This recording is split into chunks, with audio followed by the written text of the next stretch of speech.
Olá, aqui é a professora Samara.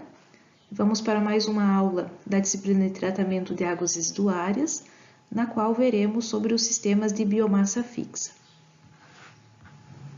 Veremos vários tipos de reatores e vamos focar mais no filtro biológico percolador, que é o objeto do projeto de vocês. Então, sobre as formas do crescimento microbiano, acho que agora tudo fica mais claro, né? Quais reatores utilizados, que nós já vimos o sistema de Loos ativados, já vimos o ASB, já as lagoas de estabilização, que utilizam crescimento disperso, então os micro-organismos crescem dispersos no meio líquido. E sobre o crescimento aderido, nós já vimos o filtro anaeróbio, e hoje nós vamos focar mais nos reatores aeróbios, como por exemplo o filtro biológico percolador. Então, nesse caso, a biomassa cresce aderida ao meio suporte, que pode ser a brita, também pode ser outros materiais plásticos, inclusive, mais leves. Os reatores com biofilmes ou biomassa fixa são reatores que contêm um material suporte, obrigatoriamente, né, também chamado de meio suporte ou ainda material filtrante, né, em alguns reatores. Tem uma classificação que os reatores podem ser submersos ou não submersos, então vai depender isso aqui do nível de líquido que fica dentro do reator. E esses reatores podem ser de leito fixo ou leito móvel. E nós vamos ver alguns exemplos. Os micro-organismos, eles têm a capacidade de imobilização ou aderência ao material sólido. Então, no tratamento dos efluentes, nós buscamos aproveitar essa capacidade como forma de reter a biomassa dentro do reator, conseguir uma alta densidade microbiana, uma grande quantidade de biomassa dentro do sistema, que é isso que vai garantir a eficiência. Então, se consegue elevados tempos de retenção celular, a biomassa ela vai ser constantemente reutilizada, o esgoto ele vai somente passar, digamos assim, pelo meio suporte, pelo biofilme. Temos nessa figura a representação esquemática de um biofilme, que temos o meio suporte, o biofilme e a camada externa, né, que fica em contato com o esgoto. Então, o esgoto passa por esse biofilme. Vejam que podem coexistir no biofilme micro-organismos aeróbios e anaeróbios. Os aeróbios, eles ficam mais na camada externa do biofilme, onde ele vai ter uma maior concentração de oxigênio, e os organismos anaeróbios, eles ficam na camada mais interna. Então, quanto mais espesso esse biofilme for, maior a possibilidade de ter uma camada mais anaeróbia nessa parte interna do biofilme. Então, nós temos difusão da matéria orgânica, nutrientes e oxigênio dentro do biofilme. Então, tem esse mecanismo de difusão. Quando o esgoto, então, ele entra em contato com o biofilme, no primeiro momento, esses compostos, matéria orgânica, nutrientes, por exemplo, eles ficam adsorvidos nessa superfície do meio suporte e são difundidos para o interior desse biofilme. Vai ter um gradiente de concentração, tanto de oxigênio quanto de matéria orgânica e de nutrientes. Então, essas concentrações desses compostos são maiores na superfície e vão reduzindo conforme se aumenta, digamos assim, a profundidade do biofilme. Vejam que nós temos um fluxo nesse sentido e um fluxo nesse sentido. Então, os micro-organismos vão fazer seus processos metabólicos, vão degradar esses compostos e os subprodutos gerados, eles vão sair para o exterior, né? Para o esgoto. Então, vejam aqui, ó, ácidos orgânicos, o H2S, nitrito, nitrato. Essa figura mostra as etapas de formação do biofilme. Então, vejam, o processo inicia com aderência de células de micro-organismos numa superfície, num meio suporte. Depois tem a produção de substâncias poliméricas extracelulares, assim como a gente viu que ocorre lá no floco de Loos ativado. Então, elas possibilitam a melhor aderência de novas células de micro-organismos. Então, assim, o biofilme ele vai crescendo, chega a um determinado ponto, esse biofilme, a gente diz que ele está maduro, e chega num ponto em que atinge um estado em que começa a desprender, começa a ter a dispersão de células. Tá? Então, chega num ponto, quando o biofilme atinge uma espessura muito elevada, dificulta a difusão de matéria orgânica, de nutrientes para o interior do biofilme. Aí tem o decaimento, também devido à espessura elevada, ocorre uma maior tensão de cisalhamento, tá? Então o esgoto está passando por esse biofilme, acaba desprendendo, né, se esse biofilme ele tiver uma espessura mais elevada. Então, com o desprendimento do biofilme, pode iniciar um novo ciclo desses organismos que desprendem do biofilme, ou essa biomassa ela vai sair com um efluente. Tá? Daí tem que prever, então dependendo da carga orgânica, dependendo da produção de biomassa no sistema, que varia de acordo com a carga orgânica aplicada, aí tem que prever uma unidade de separação dessa biomassa, um decantador secundário, por exemplo. Quanto tempo demora a formação do biofilme? Isso é rápido, digamos assim, no que diz respeito para a remoção de matéria orgânica carbonácea, porém, em alguns reatores, quando o objetivo é também realizar a nitrificação, por exemplo, a formação de um biofilme mais estável pode demorar um pouco mais, tá? Nós dizemos assim, por exemplo, em wetlands, que vai ter atingido um biofilme mais estável após 100 dias de operação, tá? Então, é quando nós vamos ter uma quantidade significativa de organismos nitrificantes ativos, tá? Então, varia de um reator para outro e dependendo do objetivo do tratamento, das condições ambientais. E quais as vantagens para as células bacterianas que crescem em biofilmes?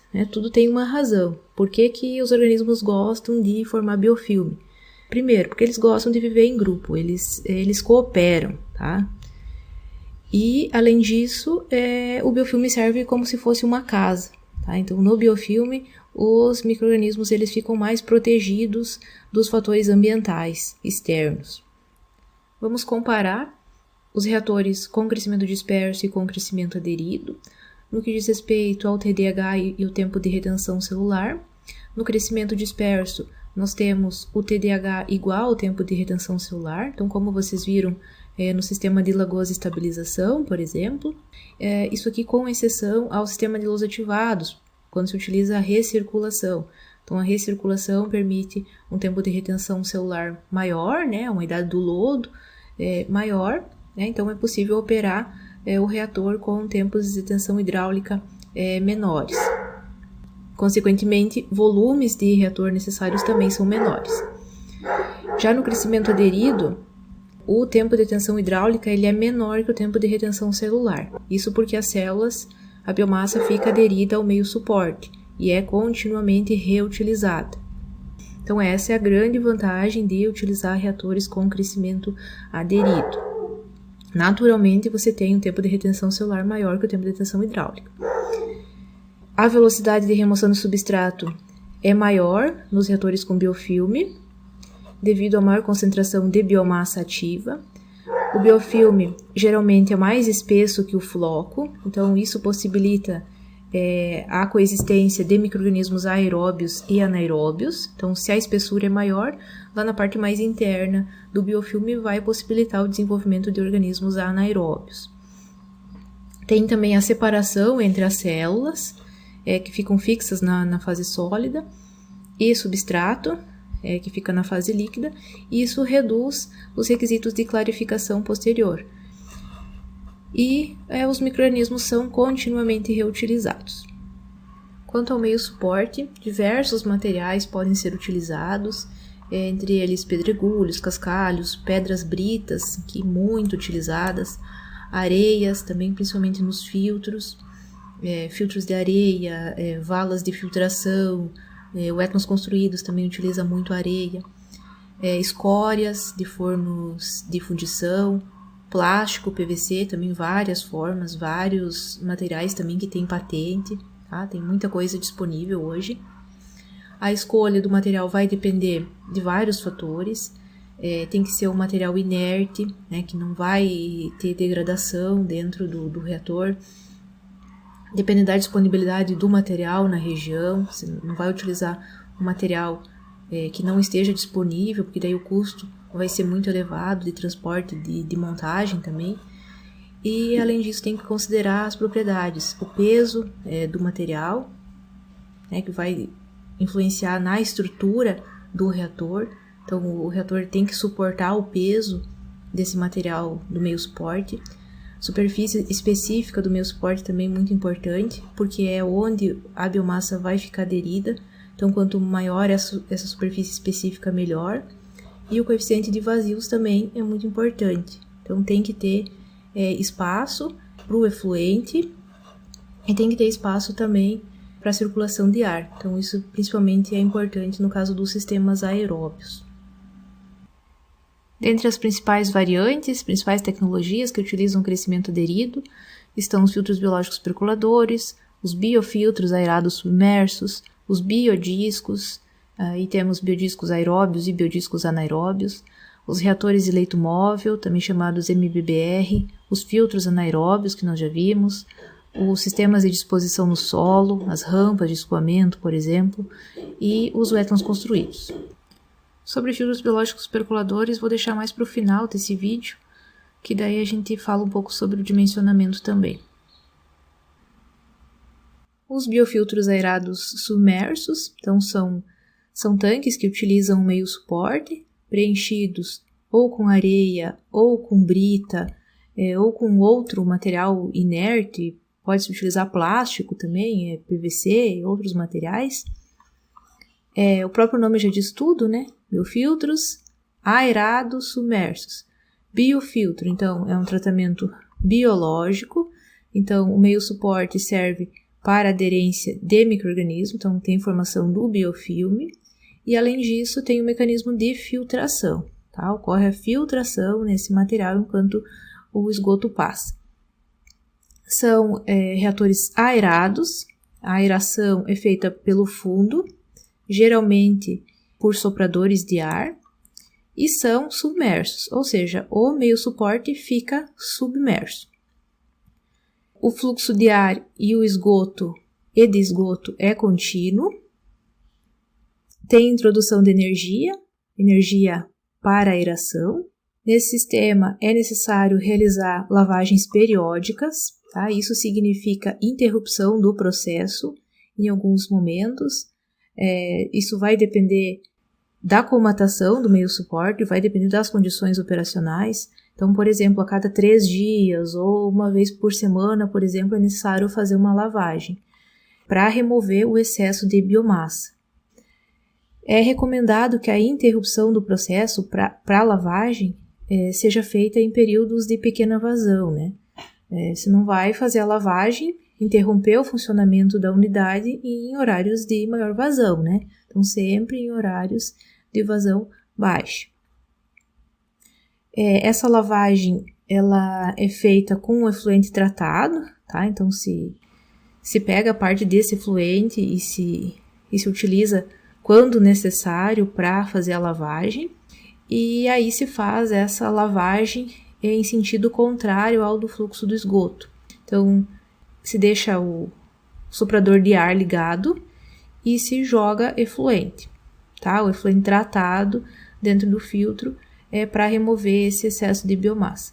Aí, esse excesso de biomassa que vem, ele é o lodo biológico, né? Então, fica armazenado no tanque e ele é bombeado para o decantador primário, tá? Para a unidade de tratamento primário. Pode ser aqui, no caso, a figura mostra um decantador primário, mas também pode ser um reator UASB. Se for, no caso, um reator UASB, a vantagem é que nesse reator vai ocorrer também a digestão desse lodo biológico. Se for só um decantador primário, então, do decantador primário vai sair um lodo misto, e esse lodo misto tem que ir para o tratamento da fase sólida, um tratamento completo, incluindo a digestão.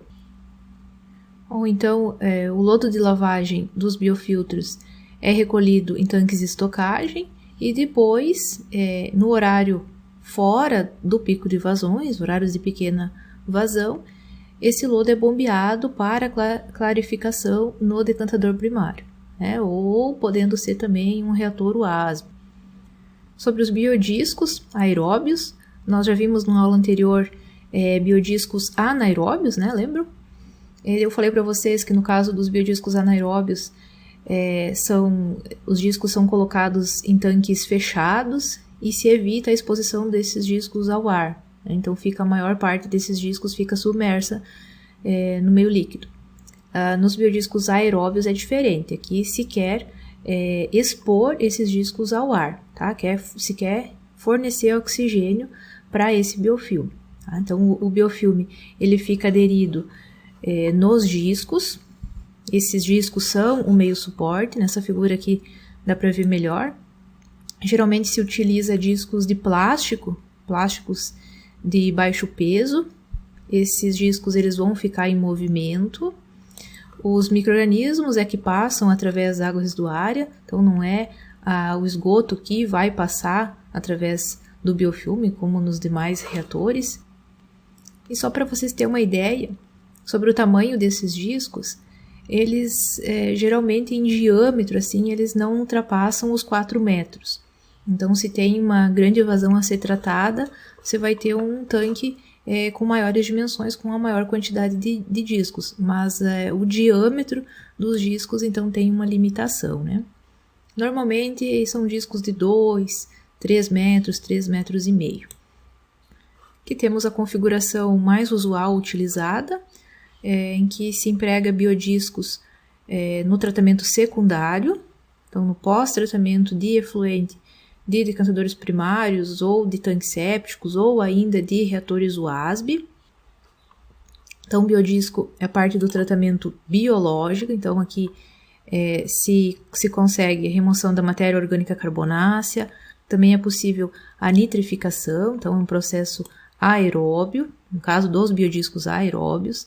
Tem que ter um decantador secundário, né, porque dos biodiscos vai desprender biofilme.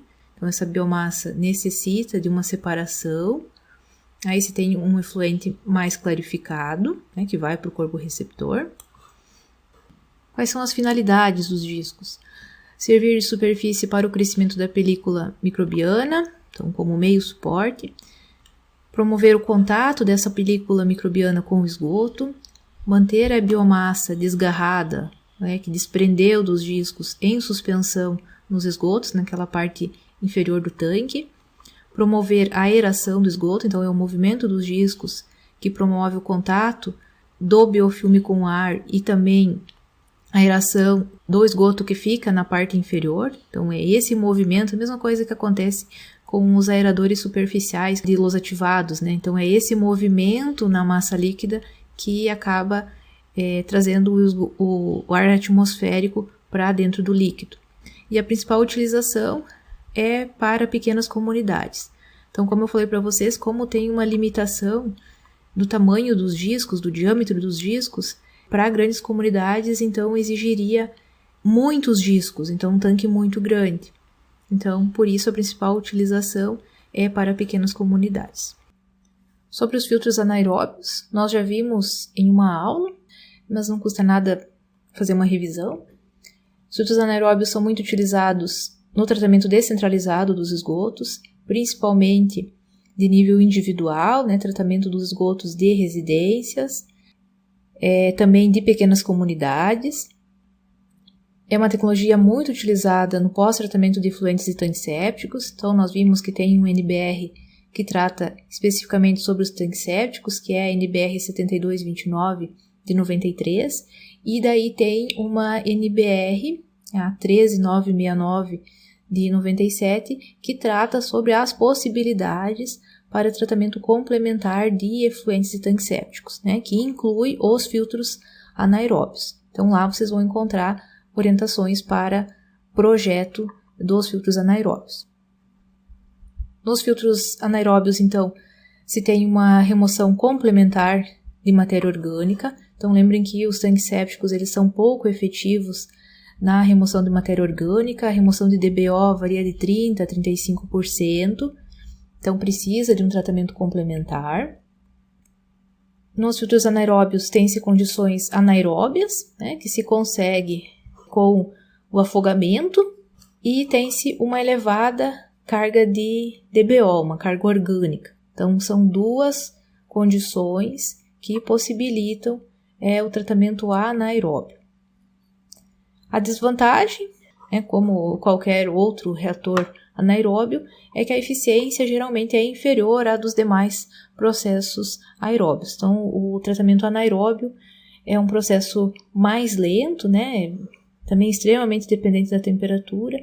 Então, muitas vezes, se você não tem padrões de lançamento tão restritivos, como, por exemplo, para nutrientes, então não tem necessidade de utilizar um tratamento aeróbio, principalmente falando de sistemas de tratamento descentralizado. Então, muitas vezes, somente remover matéria orgânica já é suficiente em muitos locais. Então, nesses casos, sempre deve-se priorizar tecnologias mais simples, como é o caso dos tanques sépticos seguidos de filtros anaeróbios, de baixo custo de construção e de operação e grande simplicidade operacional. Essa figura aqui mostra a configuração mais usual, tanque séptico seguido de filtro anaeróbio. A entrada do esgoto no filtro anaeróbio pode ser ascendente ou descendente. O fluxo ascendente é o mais utilizado.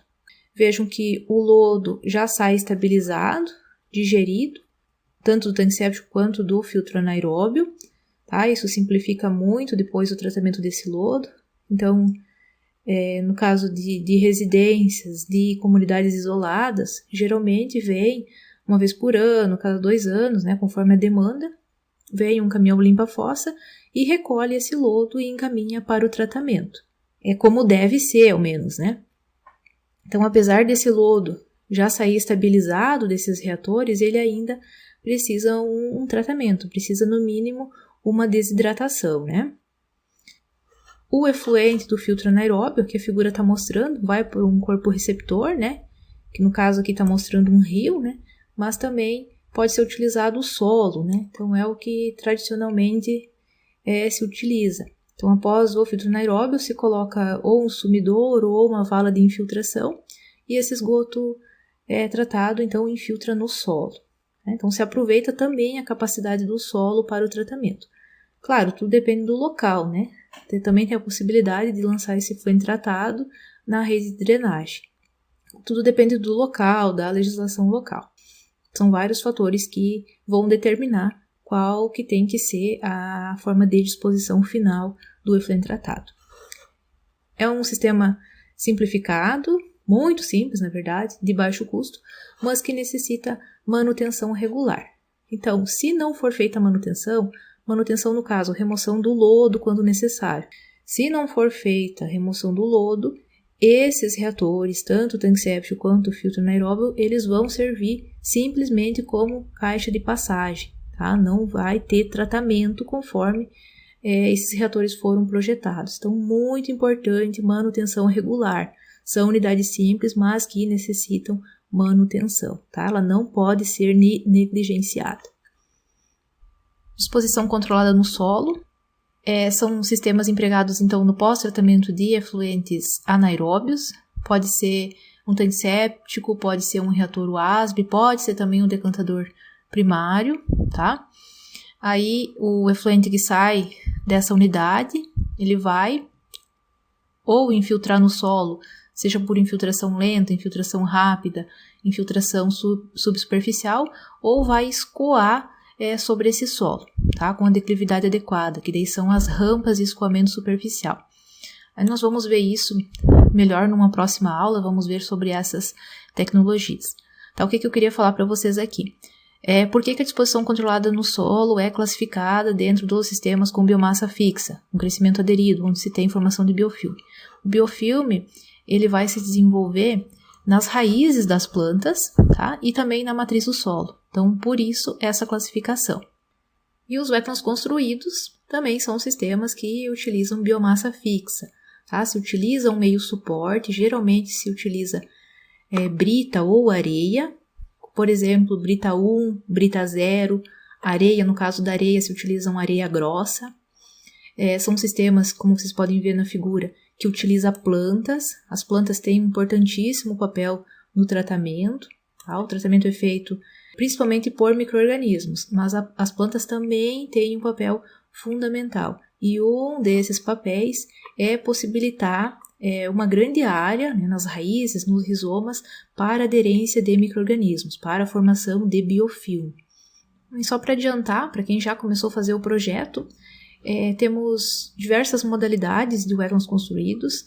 Essas são as principais configurações: os wetlands de escoamento superficial e de escoamento subsuperficial, que se divide em escoamento horizontal ou vertical. Os escoamento superficial, então, como vocês podem ver nessa figura, tem uma lâmina d'água de esgoto, né, que fica exposta, tá? Então aqui, tanto no escoamento horizontal quanto no de vertical, geralmente não se vê o esgoto que está sendo tratado. No caso desse aqui, que é um escoamento vertical, como a tubulação de distribuição foi colocada elevada, aí sim você vê o esgoto. Mas geralmente essa tubulação de distribuição fica abaixo do nível da brita. Brita ou areia, né, dependendo do meio suporte. Então, escoamento horizontal, então o esgoto entra numa extremidade, percola nesse meio suporte e chega até outra extremidade tratado, tá, onde ele é coletado.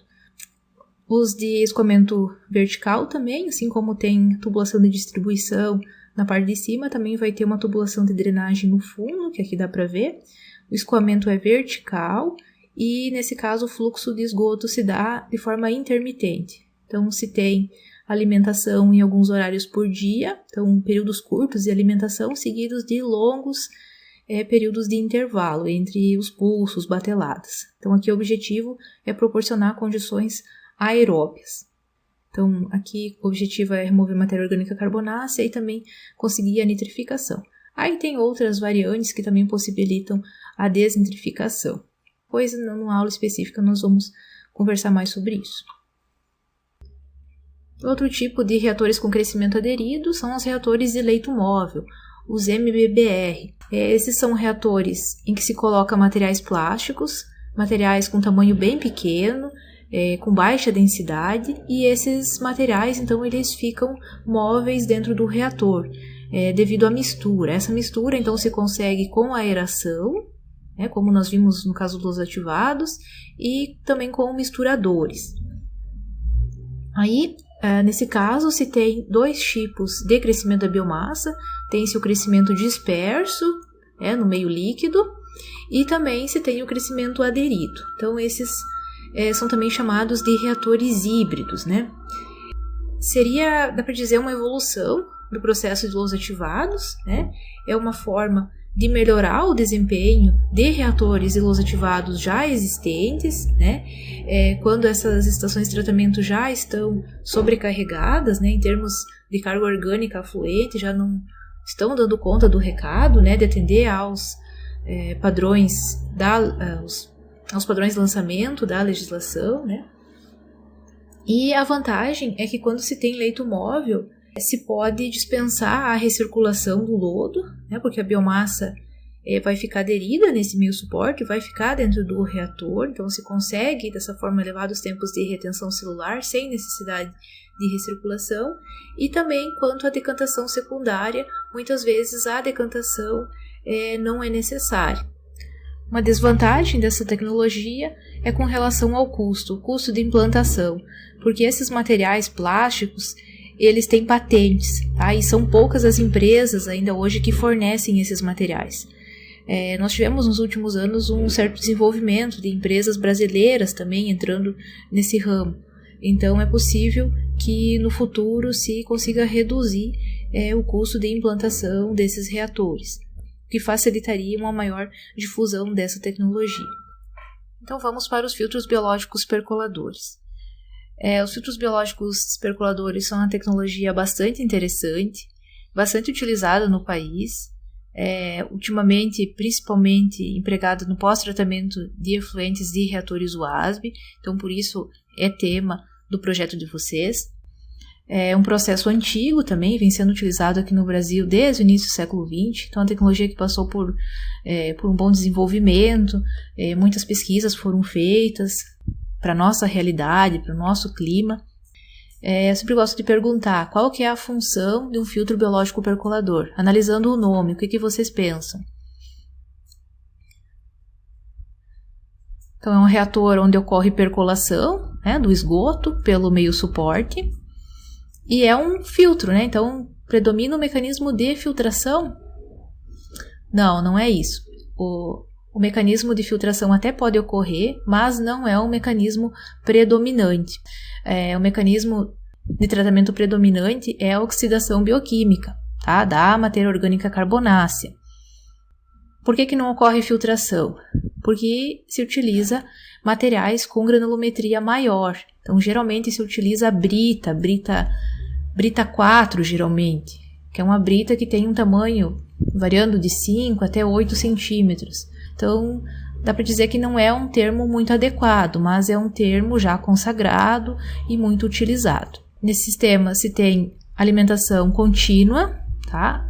A distribuição do esgoto a ser tratado é feita por esses braços. Vejam, essa tubulação ela vai ficar girando, então possibilita uma distribuição mais uniforme desse esgoto na superfície do reator. Isso é importante para aproveitar toda essa biomassa existente dentro do reator. Nessa figura nós temos a configuração clássica de filtros biológicos percoladores. Eles podem ser de baixa carga ou de alta carga. Eles têm em comum a presença de decantador secundário, então para separar a biomassa formada. Então a biomassa vai crescer no filtro biológico percolador aderida no meio suporte e ela vai desprender conforme esse biofilme cresce. Nos sistemas de baixa carga, esse biofilme vai crescer menos, tem uma menor produção de sólidos, e nos de alta carga essa produção é maior. Então, conforme o biofilme ele cresce, dificulta a penetração do oxigênio, a difusão do oxigênio até o interior do biofilme. Então, se ele está muito espesso, lá na parte mais interna do biofilme, em contato com o meio suporte, não vai chegar o oxigênio, não vai chegar nutrientes, né, por exemplo. Então, nessa camada mais interna, predomina a degradação anaeróbia, vai ter a produção de gases, né, provenientes da degradação anaeróbia, e quando esses gases eles tentam sair do biofilme, ocorre como se fosse uma explosão desse biofilme. Então, ocorre o desprendimento. Além disso, quando o biofilme ele cresce excessivamente, ocorre uma redução dos espaços vazios, né, nesse reator. Então, quanto mais biofilme, menos espaço tem para o esgoto percolar, né? Então, isso acaba acarretando num aumento da velocidade, aumenta a tensão de cisalhamento e também é um fator que acarreta no maior desprendimento dessa biomassa. Esses filtros, eles geralmente são circulares, e projetados ou para baixa carga ou alta carga. A baixa carga quer dizer você dá pouco alimento para essa biomassa, então você tem a respiração endógena atuando e o lodo já sai estabilizado. No entanto, se necessita de uma área maior para a construção do filtro biológico, né? Já no sistema de alta carga, então se dá mais alimento para os micro-organismos, a biomassa vai crescer mais. Então, vai ter um lodo secundário que necessita de tratamento.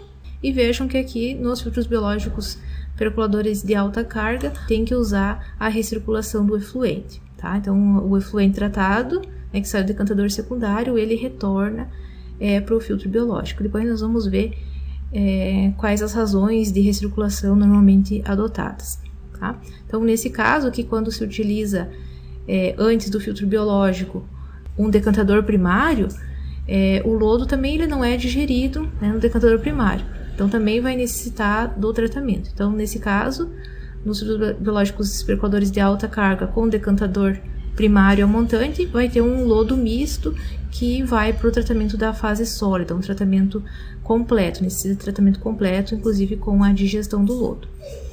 No entanto, se utilizar como unidade de tratamento primário um tanque séptico ou um reator UASB, dessa unidade primária o lodo já sai digerido.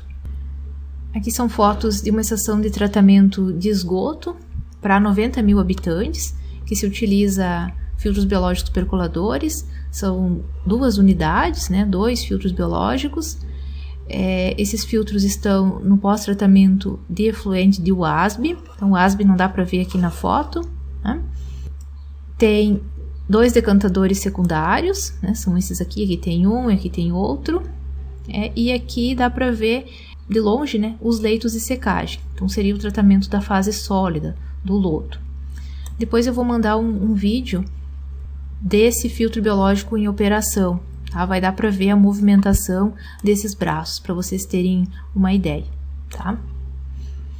E também tem unidades compactas, tá? Com essa configuração. O ASB, filtro biológico percolador e decantador secundário dentro de uma mesma unidade, tá? Então, essa foto aqui tem essa configuração. Na parte mais interna fica o reator WASB.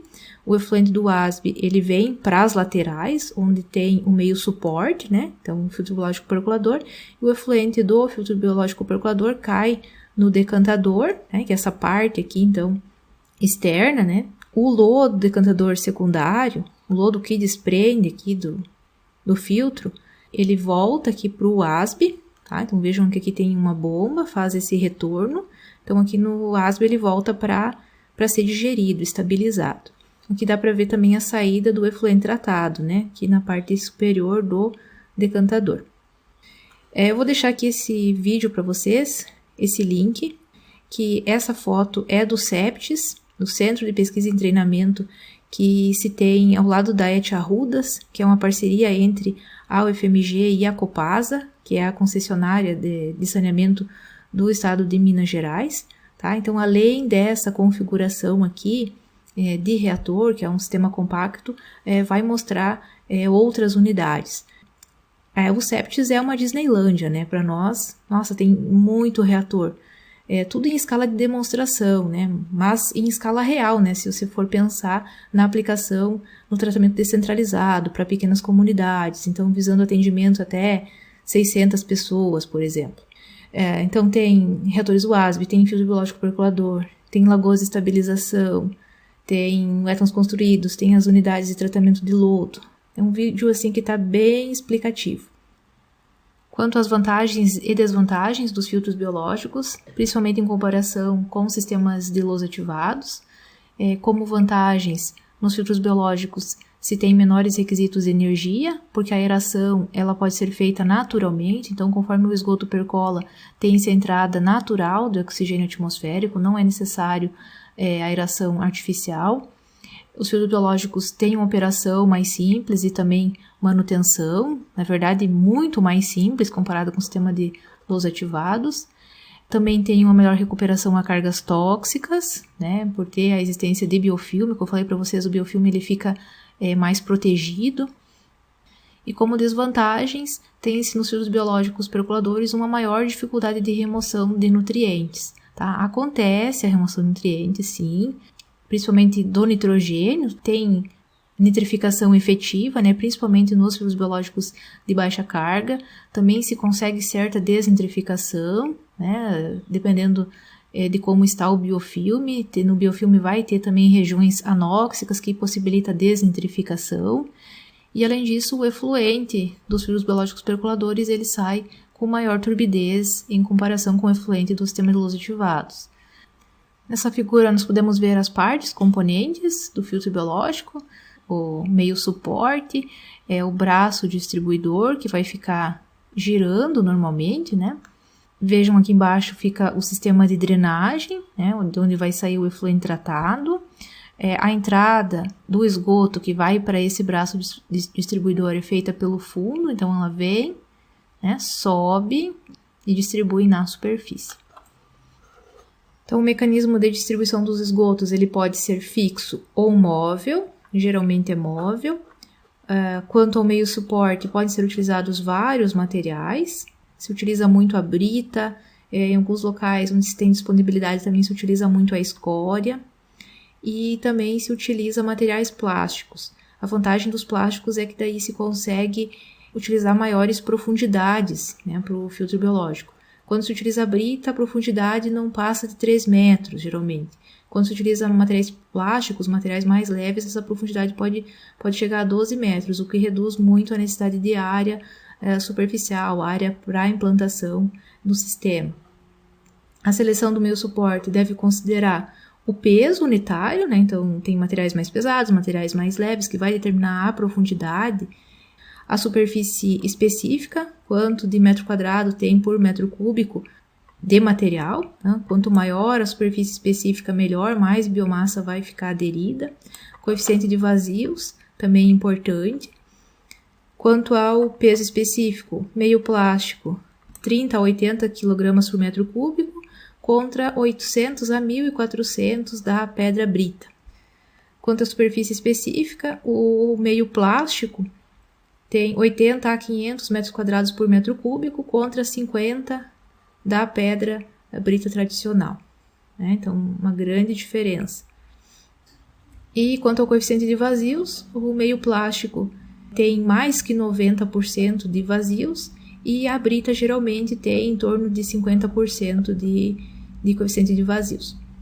Quanto à drenagem, né, a drenagem, deu para ver na foto anterior, ela fica bem no fundo, né, e ela é feita por blocos ou calhas pré-moldados, ou de concreto ou plástico, que essa drenagem tem que ficar em toda a extensão do fundo do tanque. Aqui os materiais normalmente utilizados, então é pedra brita, dá para ver esses blocos, né, esses materiais plásticos, e tem também alguns materiais alternativos. Então vejam aqui, ó, a escória que eu falei para vocês, a escória de alto forno, tem aqui também, ó, o conduíte corrugado, né, cortado em pedaços pequenos, né, e outros materiais. Eu falei para vocês que a aeração é natural, né? Os filtros biológicos normalmente utilizam a ventilação natural e essa ventilação normalmente é satisfatória, né? No entanto, é uma baixa taxa. Mas também tem sistemas que utilizam um fluxo forçado, né? Se utiliza a aeração artificial, então colocada no fundo da unidade. E tem estudos buscando formas de aumentar a transferência de oxigênio, né, realizada naturalmente nesses filtros biológicos percoladores. Esse estudo aqui, esse exemplo, buscou avaliar o efeito de utilizar as laterais abertas para esse filtro. Então, só se montou aqui uma estrutura, né, com aqui a tubulação e com tela, para verificar se aumentaria a transferência de oxigênio para o biofilme e assim a eficiência. A intenção de aumentar a transferência de oxigênio é possibilitar um melhor desempenho e, consequentemente, com isso, conseguir reduzir custos, né? Custos de implantação, reduzir área.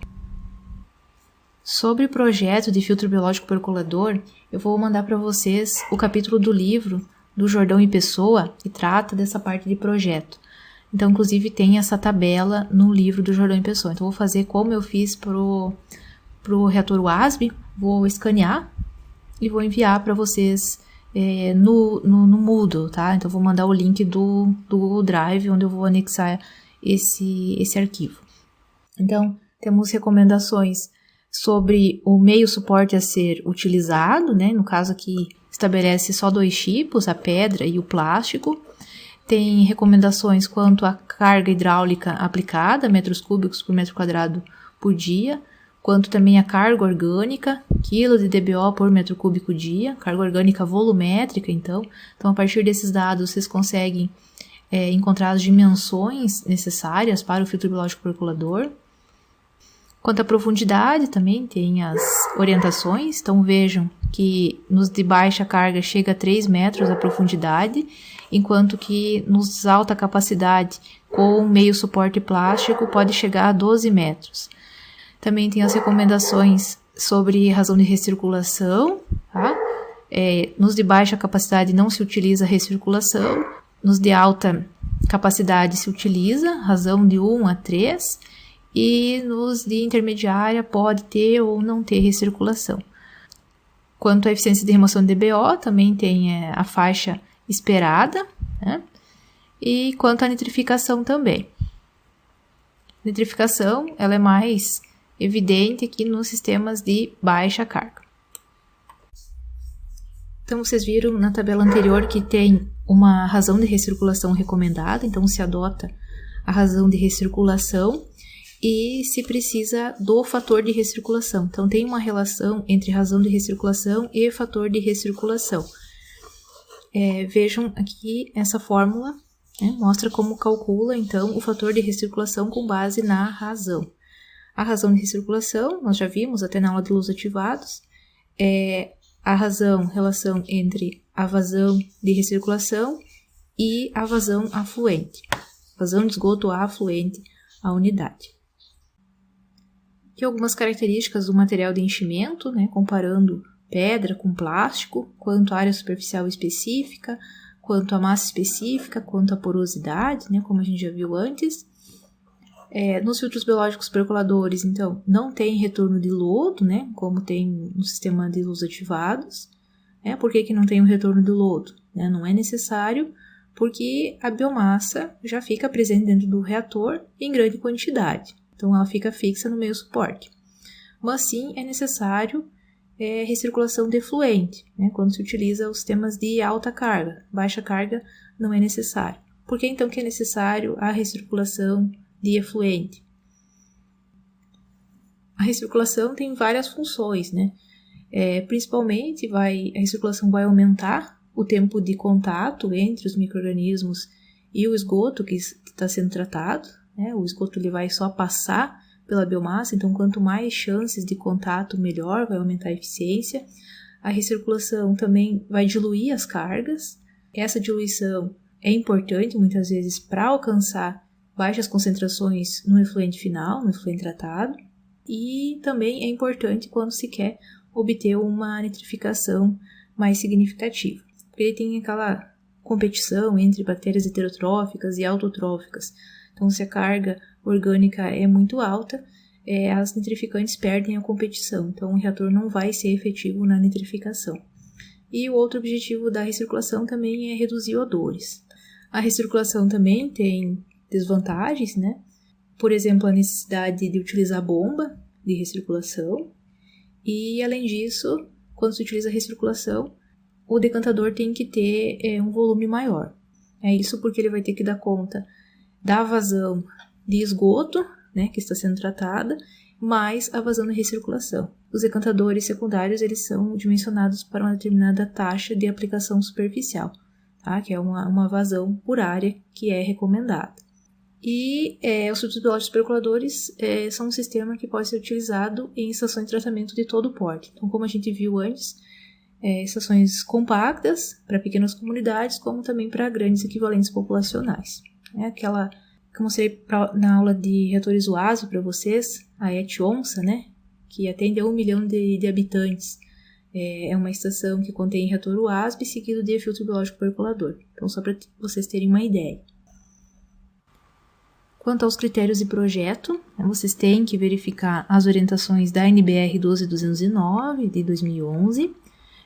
Além disso, vejam o capítulo do livro do Jordão e Pessoa, que eu vou mandar para vocês. Tem inclusive um exemplo de dimensionamento, é bem simples, tá? Então, principalmente o pessoal que está fazendo o projeto, né, que vai utilizar o filtro biológico percolador, utilizem esse material como referência. Esses são os passos do dimensionamento do filtro biológico percolador. Então, vocês têm que saber a DBO afluente, a vazão média afluente e também a vazão máxima afluente. Com base nisso, vocês têm que seguir esses passos. Vocês podem dar uma olhada no exemplo de dimensionamento que tem no livro do Jordão e Pessoa. Quanto ao projeto do decantador secundário, decantação final, vocês também têm que verificar as orientações da NBR 12209 de 2011. A recomendação é que a taxa de aplicação superficial seja inferior a 24 metros cúbicos por metro quadrado dia. Então, vejam, é uma vazão sobre área. Então, por meio da vazão que vocês vão ter afluente ao decantador secundário, vocês obtêm a área superficial para esse decantador. A profundidade do decantador tem que ser maior que 3,5 metros e também tem uma taxa de vertedor inferior a 380 metros cúbicos por metro linear ao dia. Tá? Então, vejam essas recomendações lá na NBR 12209. Aqui as referências, tá? Principalmente o volume 1 da série do von Sperling e o livro do Jordão e Pessoa. Bom estudo, fico à disposição para qualquer dúvida e até a próxima aula.